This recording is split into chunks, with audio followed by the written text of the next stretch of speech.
beau s'abonner et belé na chaîne Oyo. Soki besoin na besoin d'informations à artiste nyonso, ya ba pasteur, ya ba prophète, ya ba tout nzambe nyonso tout référence ko kende sika musute zaka kana tolo na C TV. Nayebi ko pambola lisusu chaîne Oyo tolo na C ekende liboso.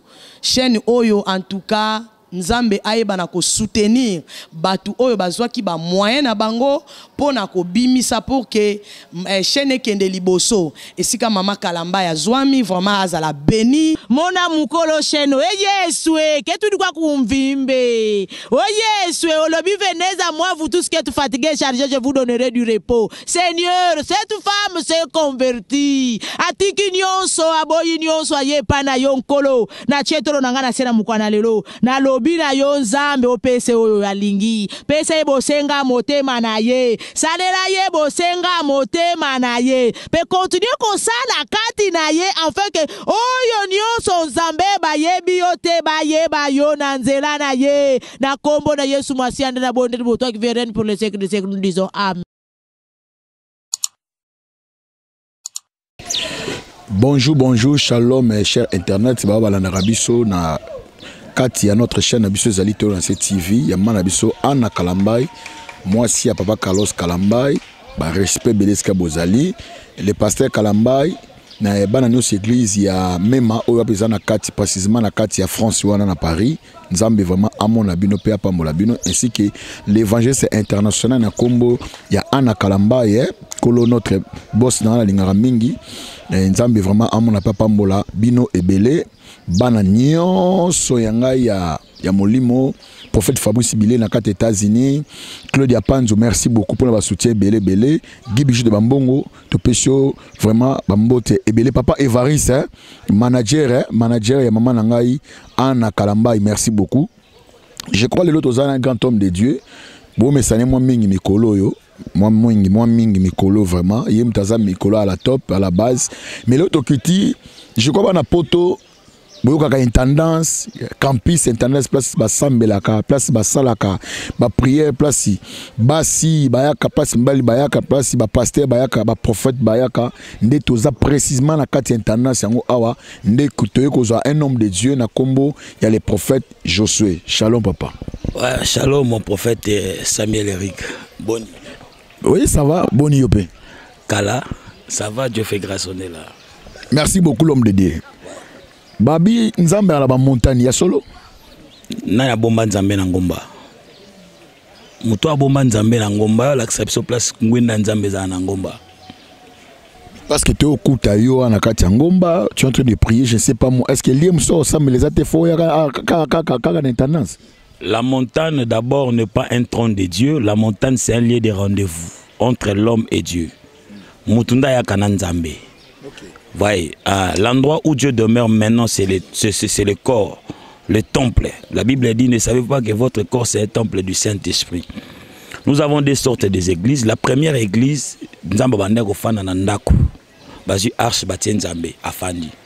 la deuxième église, Dieu a quitté la dimension de s'asseoir dans une maison. Il a préféré de s'asseoir dans le corps humain. Tant que bakoya ko enlever une église sans tâche, c'est que biso banzoto nde aux enlever. Ba bâtiment au te aux $100 000 au chango na bâtiment au tongi. Mukolo bolinga mokilo ole toko $100 000 peke. Ok, merci beaucoup. Je crois que na Katia Intendance Campus Iska Batubayaka ko sambela koluka elongi nzambe. Je crois l'homme de Dieu a bien dit abi que tu as kana nzambe non que nzambe za na Katia Intendance parce que Intendance ne to ko te mena Katia profondeur pour na likamu o likaka na Katia Zamba. Pourquoi ministère ya Zamba pe pourquoi ministère ya montagne? Ah papa, ministère ya Zamba où tu wapi? Ministère ya montagne et où tu wapi? C'est ça. Yango moni nana posa non sambela tamu komo nzamba seku ata apôtre Paul pendant 2 semaines kana Kinshasa. Batubile ba okanga ba église. Il a dit quoi? Même si un ange vient après moi, il vous dit ce que moi l'apôtre Paul je vous ai pas prêché. Qu'il soit anathème. Ministère ngomba e bandi wapi uchi wapi. Wapi problème ezanini prophète Eric. Yango tout le pasteur boluka bo veiller na bana na bino ba mata ba montagne. Botei bana na bino montagne eza place o nzamba zalaka. Botei bana na bino ke montagne eza place o baluka nzambe. Non. Bokondana Moïse mbi ba misusu ba matati na bangomba e ba belela e ayoka bangote ngana tomboli kaka maboko ba. C'est ça une bonne prière. Qu'est-ce que la Bible dit? Je veux qu'un homme prie en tout lieu. En tout lieu. En tout lieu. En soulevant le deux mains pures et un cœur sans problème. Je veux qu'un homme, je veux que l'homme prie en tout lieu. Tout lieu, papa. Quand on dit tout lieu, dans la chambre, tu peux prier. Le ministère à Zamba et Zanini. Et ça, Misusu Bakola qui n'a Kolandoki, Azui délivrance té, Bangunza, Bato Bando Talsa Talsa Bato Bamaboko, Atal Maboko Basakole Lio, Bae Bakomi na Zamba Bakomi ba prophète. Okoye babango neni yo koto ki osambela atele misio asakole lio yo pe pona yo prophétie so babengi kombo na ezentel. Ce n'est pas ça la prophétie. Prophétie est à identifier comment mutute. Dans la prophétie nous voyons la parole du connaissance et la prophétie. La parole des connaissances nous parle du passé et du présent. Mais chaque passé a mutu Satan ayebaka. Nganga yebi kombo na yo ayebi na numéro sapatu na yo. Tu qui n'as pas de combien 30 ba demo bazana bakangi mutunga à 30 non poste non baï ba para no baï mais non yokoute na zamba so comment maman non intel comment papa non intel au chosa au bangi au grand prophète. Non, on ne reconnaît pas un prophète lorsqu'il parle du passé, mais on reconnaît un prophète lorsqu'il prédit la chose et la chose arrive. C'est que le diable n'a jamais fait de prédire la chose. Aïe ba lo bien mutute. Ok, merci beaucoup. Je crois que on a biso vraiment. On a si Dieu merci. Mbote Belé, ça c'est un prophète. On a si que TV, joyeux anniversaire. On a Anna Kalamba Bobutama Mukolomoko. TV. Joyeux anniversaire. Louange, joyeux anniversaire. Joyce. Donc il me ana kalamba to célébrer parce que biso to la potoliango libanda na prophète ose la action de grâce habito ose là pour un joyeux anniversaire nabino. Ah maman kalamba et to la joyeux anniversaire. Que Dieu te bénisse abondamment. Je prends le temps de prier pour toi. Cette année touchera sa fin, tu verras. Si on te dit que cette année touchera sa fin, si on te dit que cette année touchera à sa fin, que non aussi Mbalipamboli ses frères Chifo. Mais l'année 2021, troisième mois, Dieu te fera une surprise. Mais namoni avato comme troisième mois, namoni ma colonie na kata Kinshasa, na kata Congo. Et la surprise mon colosse alors, yo évité. On te porte à cœur, maman. On prie pour toi avec le prophète. Nous attendons des actions de grâce. Ce n'est pas un péché. Que Dieu bénisse. Nous vous aimons beaucoup, maman. Ok, merci beaucoup. Quand la même mois, Oyo, t'as quelle surprise? Francis, les caméramans. Donc lobby déjà, lobby ça sera. Ah ouais. Le 22. Le 22. Ils ont anniversaire. Il y a Francis les Nobles, les caméramans Montréal. Ouais, caméraman à tout, on a CTV. C'est un frère. J'aime beaucoup son humilité. C'est un homme humble qui parle bien. Joyeux anniversaire à toi, Jam, mon frère. Je crois que nous allons faire des choses avec vous. Merci beaucoup. Okay. Merci beaucoup. On est à page Moko et à joyeux anniversaire et à Francis ainsi qu'à mon boss que j'aime beaucoup na combo international maman Anna Kalambay na TV donc anniversaire na bango vraiment joyeux anniversaire parce que moi ils ont moi na bango. OK, l'homme de Dieu. Et pourquoi ba prophète Bobi Makaka na bazamba? Ba prophétesse Kaka na bazamba. Pourquoi kaka Zamba est comme lié à la fabrication de pasteur et comme lié à la fabrication de prophète. La plupart des prophètes et des prophétesses. La plupart, je n'ai jamais entendu un pasteur. La plupart des prophètes et des prophétesses. Ils sont liés à la fabrication ou quoi? Ils sont endroit à la rebelle. Bato ato si papa na été à sali rébellion à zangi place au Kenda comme 5 sabatu na Zamba. Zamba eza endroit ya ba rebelle. Yangonga na obenda bandimi nyoso matoi. O matina Zamba okuta na prophète. Masakoli pas sakoli li omona rara okuta esprit de mort. N'habite. L'esprit de mort n'existe pas. Il y a que l'ange de la mort qui existe. Moi je n'ai jamais vu. N'habite prophète mon esprit de mort a ibsangai. Qu'est-ce qui prophète mort a ibsangai esprit de toi lazala. Message à l'bosso de mon dans mon esprit de mort. Deuxième message aux an étoiles. Troisième message aux souffrants ming na vie. Nzela yesu nzela souffrance. Ce sont des messages moraux. Ce sont des moralistes. ba message moko boza après na suka na ngwa bimselo carte borfele au soutenir borfele yoka so kuta na prophète abiso makamba borfele yebisa pesa nga adresse moi-même je veux venir faire au mona azumbongo au pesi après talinga mo pe na orfele donc ali nembo na place borfele babilo wana surtout Jacques commande bien la religion pure sans tache mais bateau bazo interpréter yo baolia mbongo na makambo yo koma na babishi orphelinat mutasakolabo qui vous a dit que la prophétie doit être accompagnée par une offrande? C'est écrit où prophète? So sakoli mutu il faut qu'appelle offrande wapi so pesi mutu message masakoli ya nzambe to ya yo yango na biso dans chaque montagne là où il y a beaucoup de prophètes sans douter na montagne wana pour nzamba za na montagne te eza bato bafandi baosala mabumu na bango babito benga bon ba lourd ravisseur ata net awa to si sa culte ya nation to zakawa na ministère mobimba baki to sambe to kei parce que ceux qui a joué ata mon demi mo razo tambola ga yemo abinzamba tindelinga aye étoile si tout basi ba jeune terre pona libala pas moins libala bon na suka na ngwana nzamba obi yo mwasi na nga vie kana zamba ape mwana paye akoti mwana mbo pese komonini étendant fille en tout cas, merci beaucoup na ba homme de débat c'est la ranzame na bo solo vraiment que Dieu nzamba lola apambola vraiment mingi na pesi maman Tété Lukubika na pesi Mbote Belé maman ya eu un coup de chapeau ainsi que Patrick Kassé artiste complet bon moko TV calamité toujours qui des émissions de bon moko TV l'homme de Dieu dans le bas il y a beaucoup de pasteurs. Il y a beaucoup de prophètes qui ont lobake nakata bazambo baboma mabala batu nakata bazamba oyo baboma mabala batu nakata bazambo oyo bazemi ekota nakata na bazamba oyo batu mususu ba yiba batu ba téléphone nakata bazamba oyo donc ba don spirituel batu mususu ba yiba batu beto ba don spirituel batu belé ezoki pe nakata zamba so mutema mo ba précipitamment ko cha maboko je ne sais pas moi nakata zamba oyo za passer a mutwana te ma comme on lui dit ya mutwana je sais pas moi et loko wana tango ezo sala mabino en tant que vous les vrais prophètes tabo mona biloko wana. En tout cas, solution pour que maman et les carassoutes pour la événement bazamba. Bon, solution eza mukolo accomplissement ya lycée ya bleu na ivré. Mukolo elanganda ko pikola bango. Mais biso elo to sala toza ko protéger peuple nzambe. Le 7000 onano ba bébité. Le 7000 onano ba bungité. Pasteur wana ba no même ba serviteur. Obi ba rébellion monsieur Salama na église ba prophète azamba. Moi non non kuta banda ko teyate. Aika azamba. Likolo offrande ba moni ministère fo banda ministère ozana eloko nzambe asa nini nzamba lobiti akia bandi mama mobali wana za vi na yote nzamba lobi kabwana na ye talaboy pasteur oyo yebite comment okozwa mutu na yo hein pasteur oyo yebite comment okozwa mutu na yo osanini opesa ye. La tête, c'est l'ouverture de la réception de l'onction. Ah oui.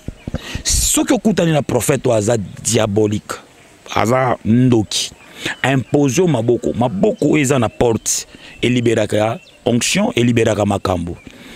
Apôtre Paul azoloba tini. Apôtre Paul azoloba nini. Apôtre Paul azoloba nini. Mon fils Timothée, ne néglige pas les dons que tu as reçus par l'imposition de main. Na imposition de main, ne don et salinini et ekoti. Vous voyez, car à la carte ya zamba o, ils en abattu belé basu bazem. Yango ponanga, so moni mondimi. Onzamba tana se onkshono ana posa kota retraite permettre ça en église pasteur landelaye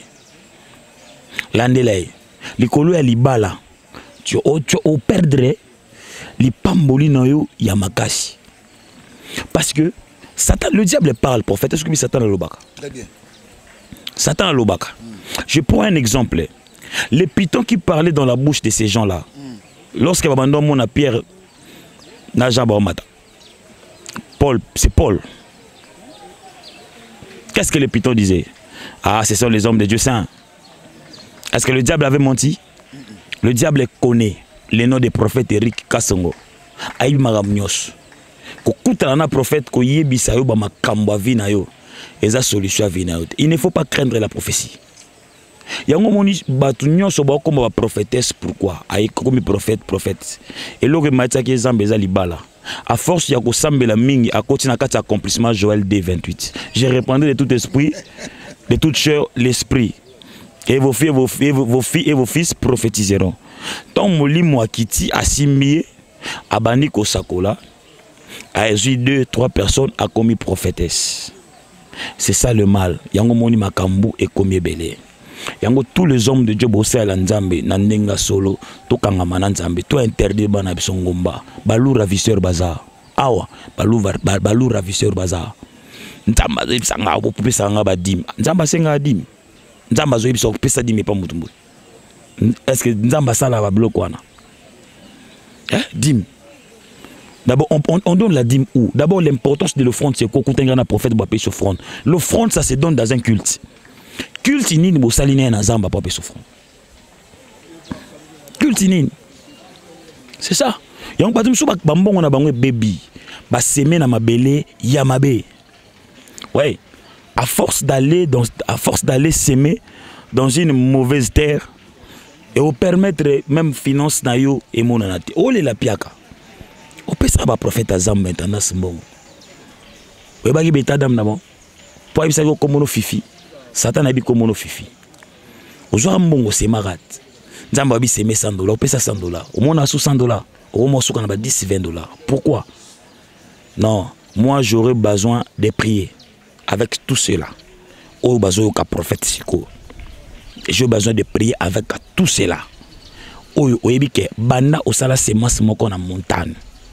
Osala semence moko na via mosala nzambe moko mbongo ne kangama.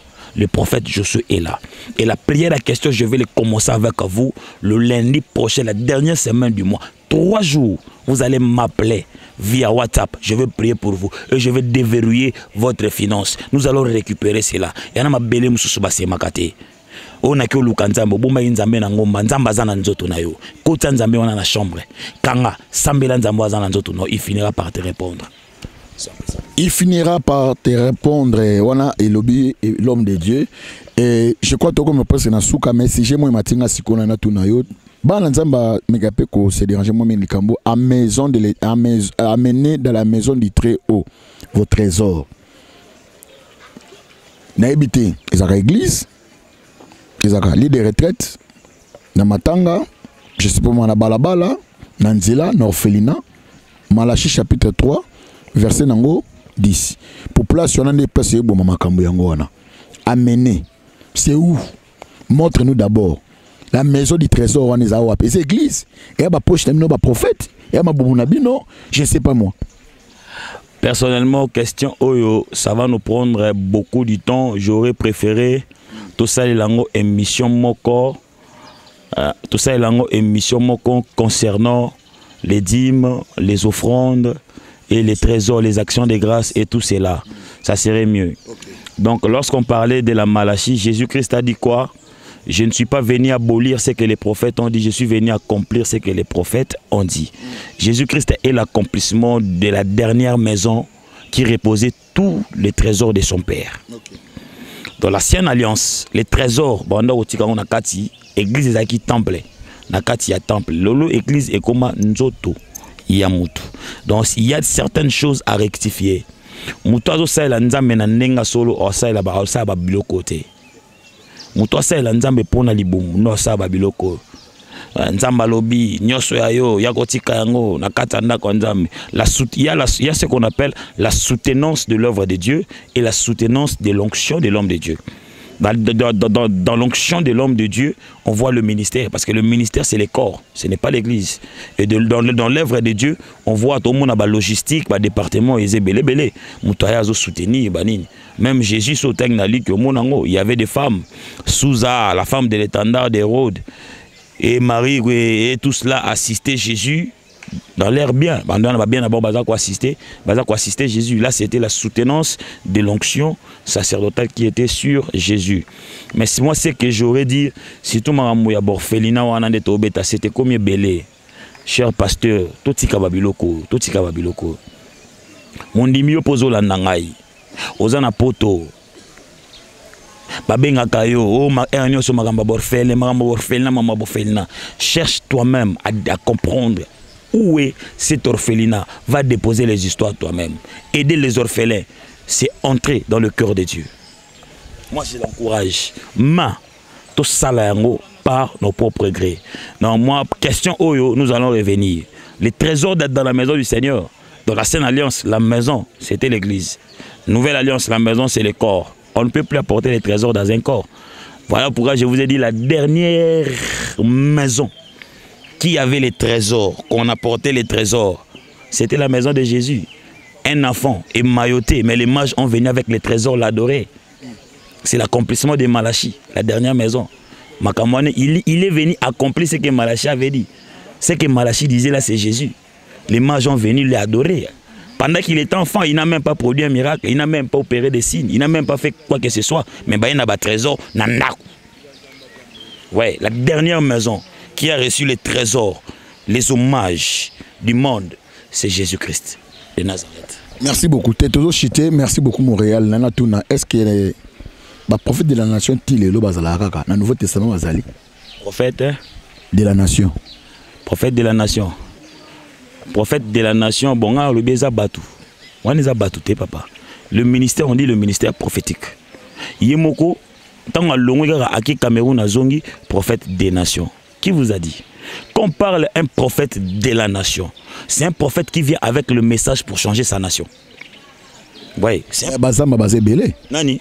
Bazama basé belé, prophète de la nation, Bazama belé puis international. Yo yebite ba pasteur implice ba comment? Implice. Comment on est implice quoi? C'est-à-dire il y a un implice na corps du Christ ya Yesu. Ba sobriquet et l'équi. Tout tika bangambo. Oh la bouche de Dieu. Oh commande oh latinique de Dieu. Nzambala takayo. Frère, yo nzambala takayo. Hein? Oh, moi, la verge de Moïse. Yo nzeta Moïse. Ah frère, banga nzambego. Même pasteur Francis Mampouya. Il y a centre miracle, je salue depuis il est là. Namatete, Asala Babilo côté, Tobanga Nzambe. Zala prophète tout court. Prophète des nations, ba combo ozomi pesa, ça n'a pas de tête, ça n'a pas d'importance. Ce qui est important dans la vie chrétienne, c'est d'accomplir les cahiers de charges. Ba combo te papa. Combo te. Archevêque, archer, soukanango, qu'as-tu apporté dans le corps du Christ? Zéro. Au juge Bamon Abatou, au escroquer, au salsali Bamabé, au Sukiwana. Jésus n'a pas porté plusieurs noms, mais c'est nous qui lui avons donné cela par rapport à ce qu'il faisait. La Bible dit sa renommée s'est accrue à cause de ses eaux faits. Mais Yemokami Bengara, fils, père. Fils, père. Il est venu étant fils. Bisonné to pesier bakombo.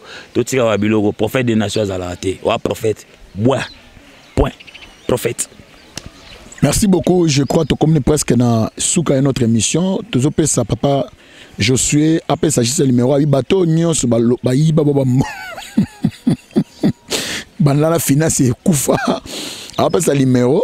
Donc dernier lundi à moi azana ba prière moko même moi na poto yaka na yo pe pour musuba zana nazana na li seulement na betango ndeko moko ya mwasi autaka Londres aye la prophète mon à la télévision prophète wana a équibé à celle équibation na la canne prophète parce que ba yela nga tablette papa c'est là quand on dit incubation vient du mot incube mari de nuit. Incube na aussi ça séminaire na j'ai parlé sur les esprits incube ou sukib donc mi ba la butu ba sa butu donc yo bazwaro ne maria butu to ba pesa pe moi sa butu ah. Alors étant ba équibé à Koti, à commun salon, la sœur a ebinga très bien dans maman loba, azala ki na mot fleuri, Tant le prophète on a ya komi, tant atali abise non, ne dambu na kosuka na salote photo ko tara na chambre, nzamba bisinga mambo na chambre. Tant a côté na chambre, après chauffe na beske nyon seza yangoyo. Maman pas atali a dominer la sœur, tant a dominer c'est razu $650 après si na tablette, il y a 2500 € après si tant a pesa 5-6 billions na ba bijoux. Donc prophète Mouibi, na bilom so côté na nyo a ezu en tant si pas, tant a bimi a demamu tuka tant a kende la sœur ayoko sutuka, bilo déjà c'est ça nini, j'ai ce qui. Tala ba venti oyo soi-disant nga ben prophète était nga ben bon c'est ceux des voleurs et puis baza après des bana motema ya couper za ba brebité mais bana motema ya ko yiba l'homme de Dieu a assemblé pour nous ko bano ke na poto bano pesa prophète bana prophète na mbongo ti le l'homme kande bimaraté ba pona problème yo na mobali bale kufi bana mamezo simba te musoko tsa bosinte parce que au pesa na ninga mabe ba sambelo tata nzambe ba pesa numéro so mon peut il y a des complications moto bona boy comme na biso nation na ba question nyonso ongo tuna e to revenir na po azanae merci. Écoutez, un prophète ce n'est pas une personne qui dit Dieu m'a dit. Un prophète c'est une personne qui entre dans la Bible. Il fait sortir la prophétie et il interprète les Écritures. C'est celui-là qui est un prophète. Tout celui-là qui est venu auprès de toi qui te dit Dieu me dit, Dieu m'a dit.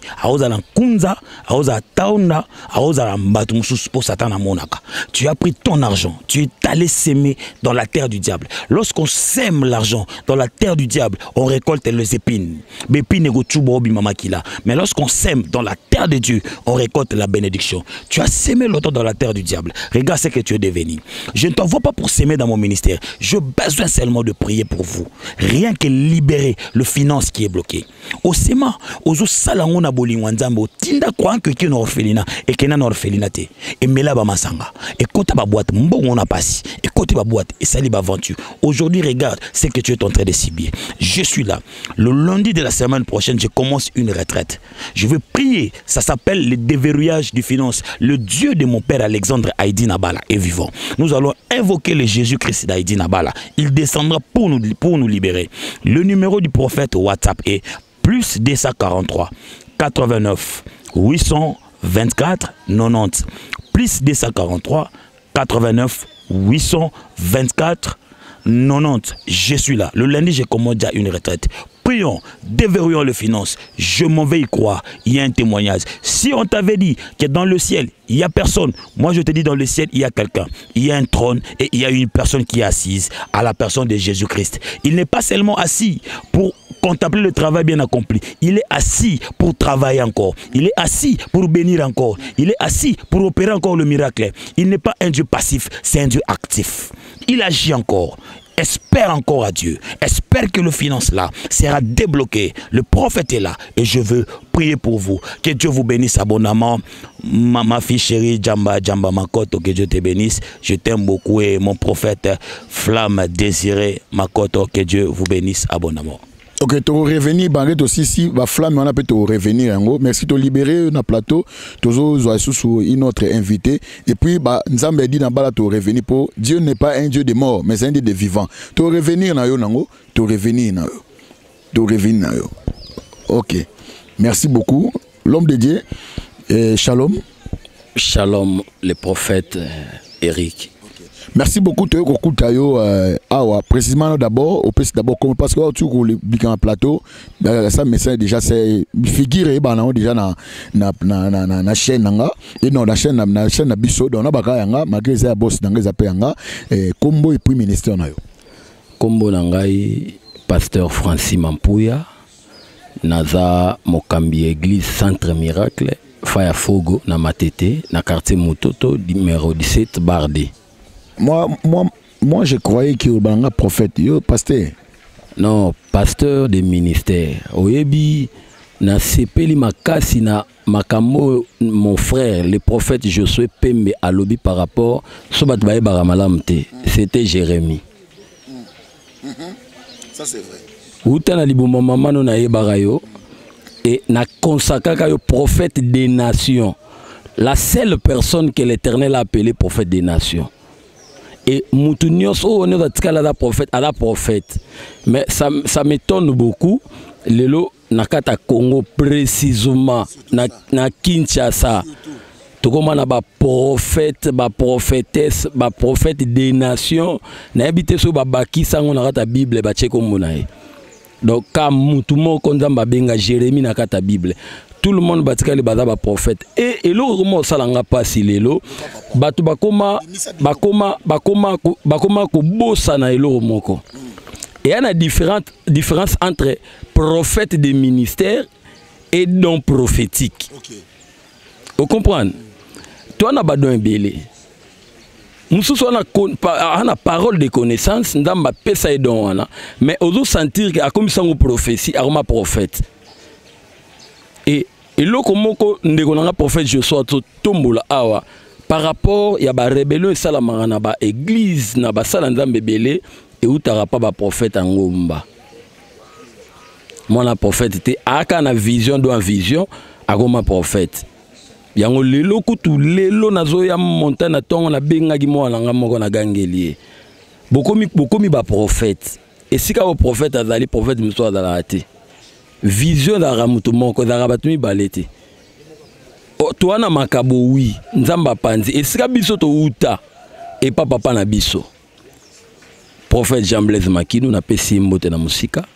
Prophète et biso bana to bimi ba pasteur, ba évangéliste, bazali ba apôtre ba bimi, ba docteur ba bimi, pourquoi pas bota prophète?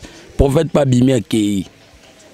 Oso comprendre. Donc elo zo pesa biso pasi yango wana surtout na ba montagne papa, Tolembi. Mais il paraît que les prophètes dans la montagne, il paraît que la cité dans l'église, l'église dans la montagne. Oh, papa, l'église dans la montagne, dans la montagne. Maintenant, si on a la montagne, comment comprendre que tu vas comprendre bango? Bango kima na ba montagne, bazongi baye na ba montagne.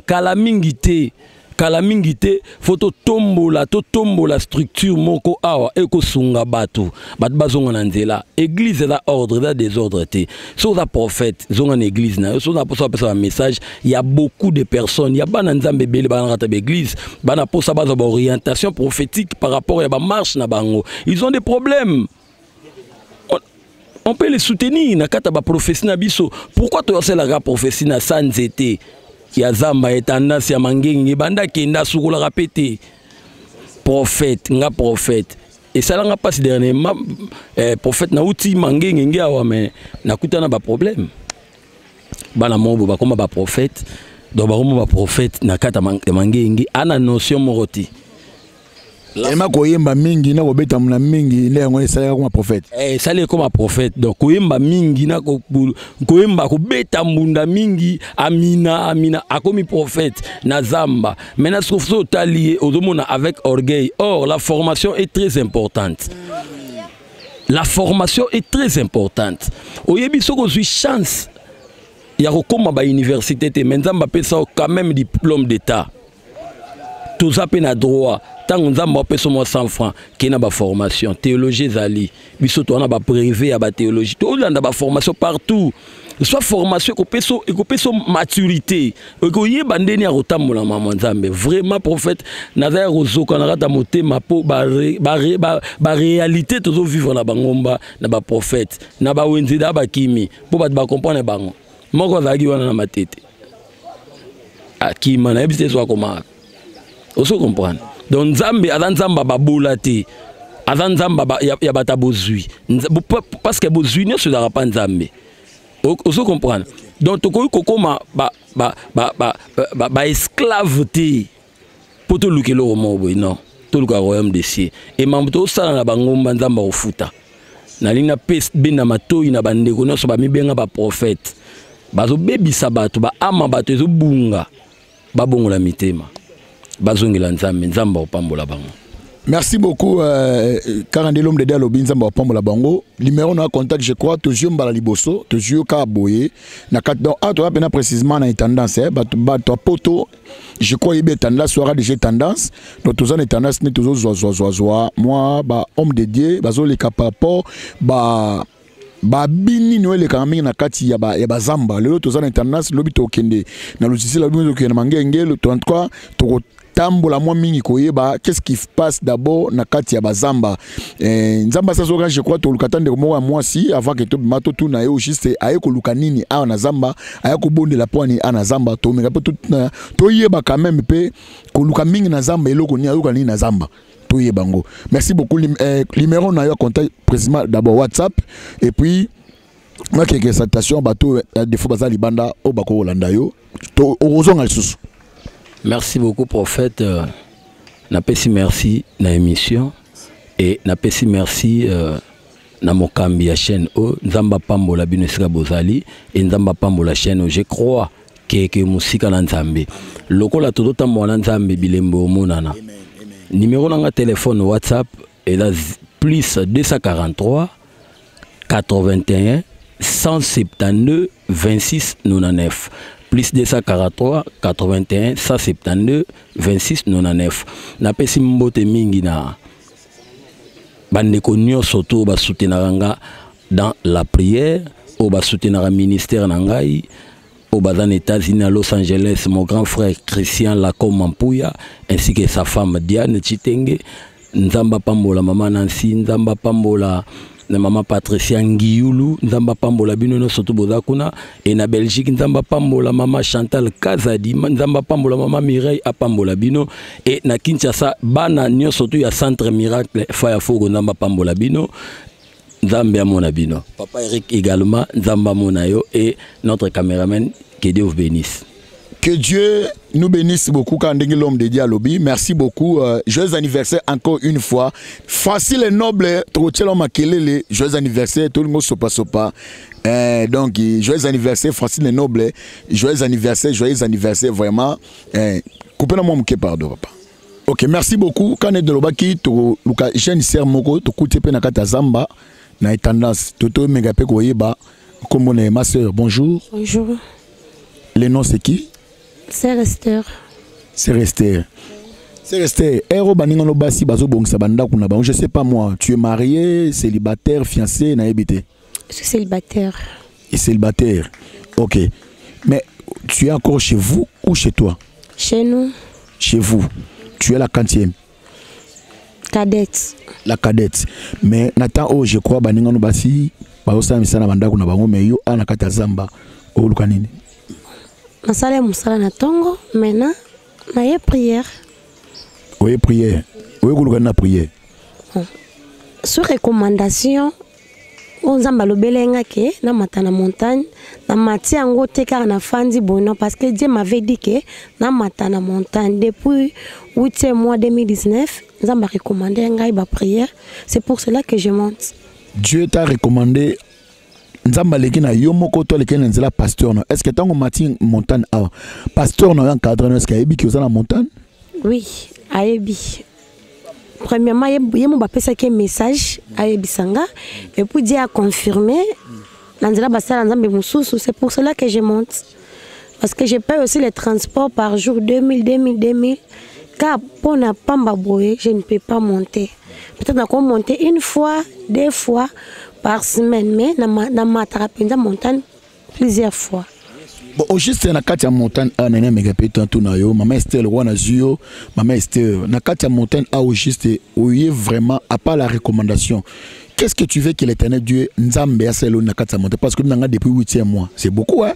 Tu as de monter, tu as une jeune fille aux anos mona muké, mais tu as au juste le koni d'abord au lukana nini d'abord à part la recommandation. Premièrement nzamba bande matianga montagne ke prière ya particularité ngai moko individualité dimension na ngai e mata nzamba linga kina exagérer na na présence na c'est que Dieu m'avait dit albin aibsa kingai le reste je vais pas forcer yango moko ya na pete. Le reste comme quoi? On a désiré comme bongo na lingi promotion na lingi boy et oya na pete non forcer te. Waouh, c'est la toute première fois parce que moi je m'attendais que ça que no montagne boy kalibala. L'onction attire. Onction quand ça mutu ebenda nyonso tu na facilité. Même on a sengité na kokutana mutu ba pambolinga na sengité à cause de onction. Ok, merci beaucoup maman Esther. On a habité au côté caméra. Conseil nous groupe ça va. Bilenge basi de quoi le miso basa kindumba, miso basa n'importe quoi. Même n'importe parce que partout dans le monde là tu vois la biso. Conseil en tant que tu as une très jeune fille. Au moins je ne crois pas la minimiser maintenant totalisé dans 25 ans. Je ne crois pas. 33 ans. Waouh. Ok. Ok. Alors, on a un mécapé au Kotuna. Ce qu'on conseille nous repère, c'est que nous avons un sambelate, nous avons un zambete. Nous avons un bazana banda kuna, nous avons un bazana bakindumba. Mais yo, nous avons un zambe. Conseil nous repère, c'est la caméra. Conseil au pesa bango za keto kangama na nzambe to lukanzambe nzambe alinga bato baza fidèle et pas nae to lukanzambe te pona libala pona mbongo non premièrement ma vie na biso to pesa ngo totalement et pas nzambe comme conseil na ko pesa ya ngwana ya liboso na nzambe o etikali sima. Vous avez me contact européen ça bat balandayo je ne sais pas moi par là le monde et puis quelques exaltations bato banda ya poto bayebio. Oui, le numéro est 090 41 56 654. 090 41 56 654. Quelques citations parce que la connaissance c'est belle Esther. Oui, na pesi famille d'Anjambote, na pesi famille na famille Mandaku na Canada, na Belgique, na pesi na France, na États-Unis, na Sénégal, libota na nga ba Hollanda en tout cas Nzambe ya pambola bino. Donc continuez toujours au Lukanzambe wana. Ok, merci beaucoup. Je crois, cher Internet, tu as commis presque Yasuka notre émission. Ah, toujours précisément, on a intendance campus au Iskabat Baluka Kanzambe. Tout deux hommes de Dieu puissants, ainsi que la sœur Esther. Moi, je m'attendais à bien Lukalibala, mais il y a une dimension matin. Waouh! Gloire à Jésus. Et papa François a balancé caméra batala l'intendance qui est tendance. Donc je crois que nous prenons presque na souka. Joyeux anniversaire encore et pas mon boss on a bien na combo ya Anakame ainsi que Namo na TV. Nzambe alola pambola bino. Joyeux anniversaire encore une fois à Montréal les Francis. Abisi soso aussi si awa. Donc quelque part surtout si awa. Donc quelque part Kalamengi TP azokota na Kalamengi TP pour mon la chaîne Kalamengi TP azokota comme un homme responsable pour Alliance Ezokota na pesi balani nyonso balanda biso bo s'abonner banda Josué pe banda kota na moni ba abonnement bati na moni prophète pas qu'on moni bat musupe baye Esther na moni bat mususu soki o s'abonner nous avons appelé 100 d'avantages pour cette chaîne chrétienne. Merci de comprendre à Souka. Bananion sur un moulimo. Mon église que j'aime beaucoup dans Combo, il y a Église Zali, Nouvelle Alliance à Jésus-Christ. Autour baptisé car baptême. Mon pasteur Trésor Ngoma Faya, Nzama Pambolayo, Sandra Jang Nzama Pambolayo, tout le monde, Nzama Pambolabino. Et merci beaucoup. Voilà, papa Français au balancé, à mon akeno, toi, on a quatre tendances. Que Dieu vous bénisse. Nzama Pambola, le chef de l'État, Félix Antoine Tshisekedi. Nzama Pambola, premier ministre. Batunyoso, Zapambola Bango, ainsi que notre maman Tolingami na Kombo, il y a Bénédicte. Vous s'abonner et belé na chaîne Oyo. Si vous avez besoin d'informations sur artistes nyonso, il y a pasteur, il y a prophète, il y a tout nzambe nyonso tout référence kokende sika musute zaka kana tolo na TV. Nayebi ko pambola lisusu chaîne Oyo tolo na ekende liboso. Chaîne Oyo en tout cas Nzambe ayeba ko soutenir batu oyo bazwaki ba moyen na bango pona ko bimisa pour que chaîne kende liboso esika mama Kalamba ya zwami vraiment azala béni mona mukolo chaîne Yeswe que tu dois kumvimbe Yeswe olobi venez à moi vous tous qui êtes fatigués chargés je vous donnerai du repos Seigneur cette femme s'est convertie atiki nyonso aboyi nyonso aye pana yonkolo na chetoro nangana sena mukwana lelo na bina yo Nzambe opese oyo alingi pese bosenga motema na ye salela ye bosenga motema na ye pe continue kosala kati na ye afin que oyo nyonso Nzambe bayebi yo te bayeba yo na nzela na ye na kombo na Yesu Masiya na bonde boto qui vient pour le siècle de siècle nous disons amen.